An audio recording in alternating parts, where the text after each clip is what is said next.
Hello, I think we're working. I'm just using the free version of Restream today, thus the watermark and like no other fancy graphics or anything. Anyway, I'm not going to talk for the whole hour. I didn't want to not have a live stream today. I am at my daughter's house. I am sitting with my kitties. Hey Mason, how's it going? I'm sitting with the kitties, and they are coming home later tonight. But since it's live stream time, I thought I would just stop and say hello. Yeah, no, not at a hotel, just at my daughter's house. I'm sitting with the kitties here. Let's. There's one of the kitties. Hey, Mosey. Yeah, that is a Mose. I don't know where the other kitty is. Kitty, kitty, kitty, kitty, kitty. Ophi. Meow, meow. Meow, meow, meow, meow. Yeah, I don't know where she went. So,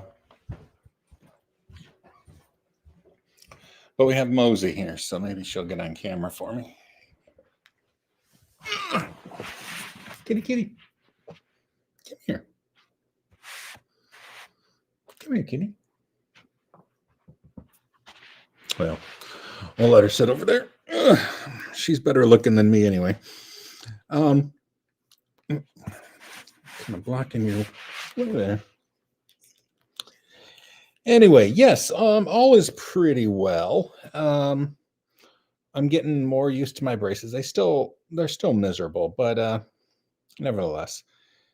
So samples and test. I did add a new camera, and it's pointing at a sock full of like thistle seeds, but I haven't seen any birds on it yet. So I don't know, and I don't love the angle. I kind of wanted it to have a static background, but the angle wasn't quite right. I wanted the whole tree, like the big shrub, to be the complete background, but it didn't quite have the right angle. So I might move it around, but it's been really, really cold, so I didn't want to work too hard on stuff outside. So yeah, it is, and I did manage to get it to switch to now. So now there's four cameras in the loop, and the logic is just if motion is detected, but also there's not current motion on any of the other three cameras, then it will switch. Otherwise, it will stay where the current motion is. And then at the end of the day, all of the motion from all four cameras is combined together. So classic iPod. So that is my son-in-law. He is a really big retro gaming fan. And up there is hold on, I'm kind of giving away all of his details, but it is an Analog Pro machine, and then it uses FPGA to do like different classic gaming ROMs, but also you can put I think Game Boy Advance games directly into the slot in the back, and it plays natively. But it's got an amazing display, and it's just a really nice machine. He has several of them. So anyway, it's so weird. The thing on the screen goes backwards from my chat. So anyway. Swag Muffin is correct. It's an Analog Pocket, I think is what it's called.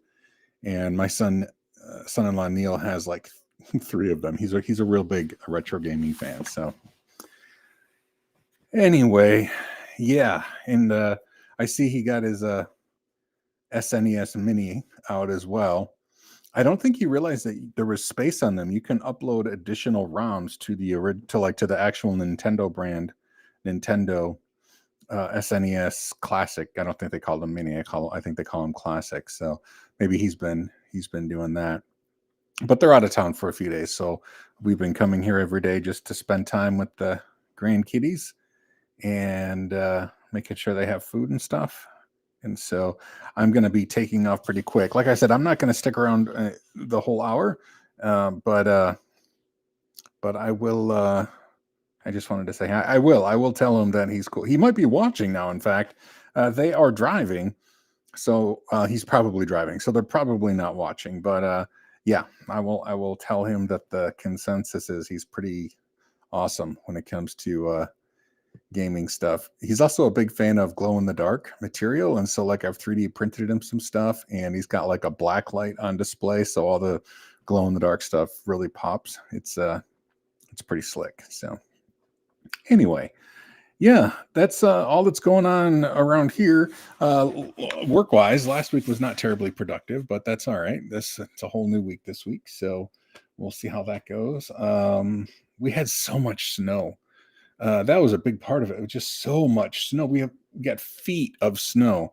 Like I think the public school in town didn't have they had one full day of school, and the rest of the week was canceled, just because it was so stormy. But anyway, oh, an off-brand Nintendo Classic. That's cool. I mean, when I was working for Linux Journal, one of the columns I wrote was I built a retro pie machine in a wooden cigar box. That was fun, and that was before there were actually uh, like decent USB controllers. So part of that was I was connecting original Nintendo and SNES controllers to like I don't remember if I was using a keyboard controller in that or if I had gotten so this Pet Rock Block or Pet Rock Block something they made an interface that you could connect controllers to, uh, like just wire them up and then it would turn into a joystick controller on the RetroPie. But now they make some great USB controllers. So anyway, um, yes. Oh, let's see. It's been forever since I've been able to join. I started playing Sunday baseball. Oh. Well, hello. Oh, that's awesome, Swagmuffin. I'm glad to hear that. Congrats on the job. That's incredibly awesome. Wow, that's great. Yeah, I'm happy to be a part of that success for you, even if it's a small part on my side. But hey, congrats. Bite Moose, Florida did get a ton of snow, and actually, my son-in-law, whose house I'm in now, um, he's from Florida. I don't think it got quite. I don't think it snowed quite as far down as where he's from. He's from the lower third of Florida. Like just before the Everglades on the western side of Florida. So I don't think it snowed down that far. But my friend Jim Wright, Stone Kettle, if you're on social media, you might know him as Stone Kettle. He's in the Pensacola area, and they got like a lot of snow, and it gets cold there. Like people don't really realize that it gets fairly cold in the Panhandle, but they don't normally get snow, and they got a lot of snow. So he's from Michigan originally, but he lived in Alaska for a long time. So he's probably one of the few that was prepared for a lot of snow there. But nonetheless, it's yeah, crazy weather. Snow in Florida. I mean, I know that California isn't. They are used to wildfires, but generally not this time of year, and it's just been a nightmare over there. So Mason, collect the old consoles. Got all Nintendo console boxed. Ooh, yeah, I understand this. So Mason, I'm kind of like I've done emulation since like before it was cool, and like my first time being published in Linux Journal was I built a main cabinet. So I've always been a fan of emulation, but there is something about the original console. So I don't have all of the original consoles, but I have an original NES, and then I got what is it the Crix? Oh, what is it called? It's a it's a original game cartridge size thing, but you can put an SD card with ROMs in it into the original machine and play on the original hardware, but you play all the ROMs. I think it's Crix, like KRIKZ.com, I think. Um, And so I got one of those for the Nintendo. I did not, and the reason I got that specifically was for the gun, the light gun, because um, like I don't think that has emulated anywhere, and so I got the original one for that. But then for the Super Nintendo, I haven't purchased an original Super Nintendo console yet because the SNES Classic or Mini or whatever it is from Nintendo, since you can put any ROM you want on it, I thought that was a really good solution. But I do have like an original Sega Genesis, and I have the Crix cartridge for that. I have a Nintendo 64 with the Crix cartridge for that. And I have, what else do I have? I have the original Xbox.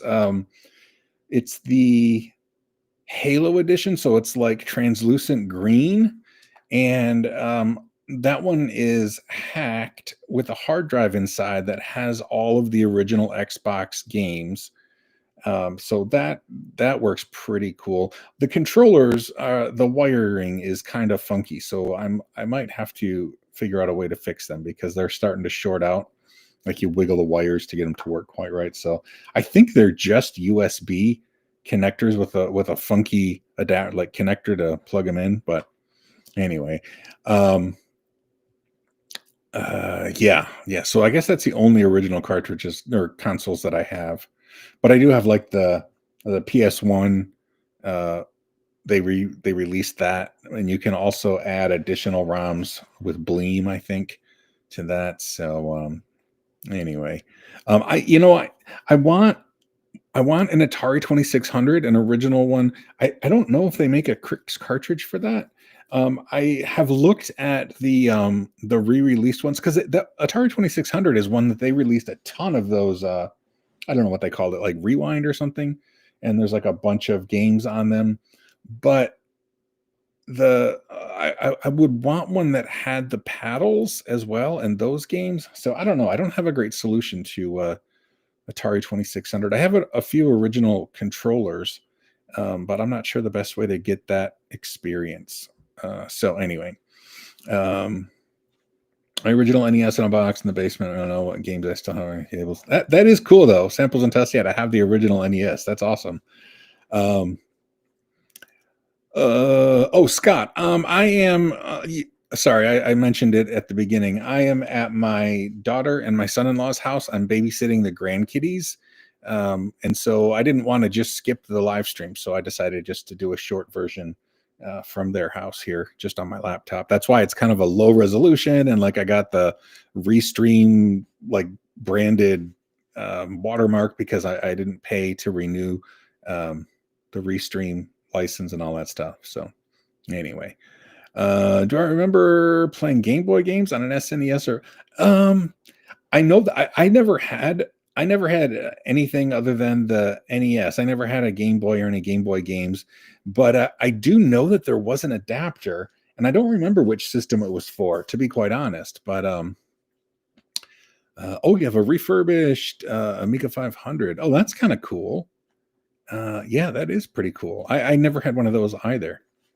Um, okay, samples and tests. I have to say, you know that the original ET game, that was also a game that I had like with my original Atari 2600, and I think I actually liked the game. But it's funny they like you probably read where they had to just take them all to a landfill because they weren't selling and they didn't want anybody to know, so they buried them in a landfill. But then people found them.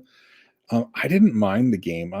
But it was probably one of the only games I had, so maybe that was part of the reason it was fun for me.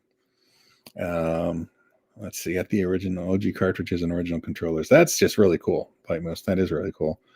Virtual Boy, a sex toy. Oh my gosh, that is funny. What was Virtual Boy? Was that the headset one with the goggles? Oh gosh, I vaguely remember that there was supposed to be some old school like VR way of doing it. Is that what the Virtual Boy was? That is really funny either way. Um Wow. Paperboy. I never played Paperboy, but I've seen Paperboy being played. Um, yeah. Oh man. I love yeah, so my son-in-law is probably really sad that he's not watching this live stream because we're talking right up his alley. I guess the Analog Pocket folks, like analog.com, I guess, and spelled the British way. Um, I guess they also made like re-released versions of like Super Nintendo consoles. So I'm not even really sure what that is, but he has a couple of those. One of them is like still in plastic, even. Uh, so yeah, he really does like this stuff, and he grew up playing. I'm not sure if it was Game Boy Color or DS. I'm not sure exactly what is like his console, but I know that he has like literal cartridges he'll plug into the Analog Pocket and play. Um, even though playing the ROMs, is just as feasible on that. But it has an amazing screen. That's really the thing about the Analog Pocket that sets it apart from the plethora of similar handheld machines that you can get all over, online like TikTok or whatever. The Analog Pocket has this amazingly high resolution, high quality screen that is just awesome. That messed up headset. Yeah, so that Virtual Boy, that's so funny. One, that it was confused as a sex toy, but that was way before its time, and it had to be terrible. The Iceland Calling. So obviously, it was you had it. How was it? I mean, can you compare it to like modern day VR? And to be fair, I say modern day VR. I have never used a VR headset that has pancake lenses. I've only seen the Fresnel lenses. I'm one of these days, we're going to get ahead enough that I can actually spend a little bit of money, and I really do want to try one of the headsets that uses pancake lenses, which is what the Apple headset uses pancake lenses, but also the latest Quest, like I think the Quest 3 uses the pancake lenses, so you don't get that crazy like side distortion, off center. I haven't even seen one of those, and I really want to try one. But yeah, I'm curious how bad Virtual Boy had to be horrible. I mean, it must have used Fresnel lenses, but even that, I mean, that's so long ago. They must have been pretty rough. But yeah, I don't know. I kind of want to see one of those just for nostalgia's sake. Like, wow, look how much better it's gotten. Um, I don't know. I never saw any of the like the Google Glass, before that was um, just ridiculed and everybody hated it, and like they put up signs that no Google Glass allowed. I don't know what that HUD looks like, that heads up display. I don't know how clear, how visible, where it appeared, how I don't know, and that makes me a little bit sad because I kind of wanted to experience that. But I'm sure that kind of stuff is coming, like the next generation. This one, hey, there's Ophi. There's Ophelia. Meow meow meow. Come here. Come back. Look at everybody loving on you, just seeing you there. So this is Oph, and then Ophelia, and then Mosaic. She's down there looking at me, glaring at me. She has RBF. Still love her, but Mosey has RBF quite a bit. So anyway, it was funny. Is it crossed your eyes like the 3D art had to limit usage? Oh, okay. And did it play Game Boy games? Is that what Virtual Boy? I mean, it's Game Boy Color. I mean, I'm curious what system it even connected to. I mean, I'm showing my lack of insight here. Here, she's the better looking of the two. Opie, playing hard to get. All right, stuck with me. Sorry. Yeah, so I guess that's all we can talk about. Trying to think Switch games. So yeah, this is the house that my wife and I first played Mario Party Jamboree, and that sparked us buying a copy so we could play on the Switch at home. It's just a fun game. Yeah, but they're the gaming people in our family because of Neil. Neil's really the gamer, and he kind of like Uh, Obviously, he brought all of that knowledge and hardware and passion with him when he became part of the family. So anyway, I've been here quite a bit, so I need to get going. They're going to be home before too long. Like I said, I think they're driving home, and I did just want to stop in quickly and say hey. So I will probably cut us off short here, and hopefully I'll talk to people throughout the week. But if not, next weekend, where I should be back at home. I don't think anything else is going on next weekend. So thanks for hanging out and chatting. And I know everybody wants to go play retro games now. So go ahead and whatever form that takes, go ahead and play some retro games because I kind of want to now. I'm thinking like, oh man, what Nintendo games? What Nintendo games can I play? Because that's kind of my console of youth, right? The original NES. Now, when I was really young, it was Atari 2600, but when I was in high school, it was the NES. So Super Nintendo, I think Super Nintendo was out when I was in high school. I graduated in '93. I don't know when the Super Nintendo came out, but I didn't have one. My friend had one, but I didn't have one. I had the regular Nintendo through high school. So anyway, on that note, have fun, everyone. Go play some games, and yeah, have a great week. Hopefully, you have less snow than me. Even if you like snow, we've had too much this past week. It's just too much. I don't want any more. So have a great night, everybody, and I'll talk to you later. Say bye, Ophi. She's not going to cooperate. Bye, everybody.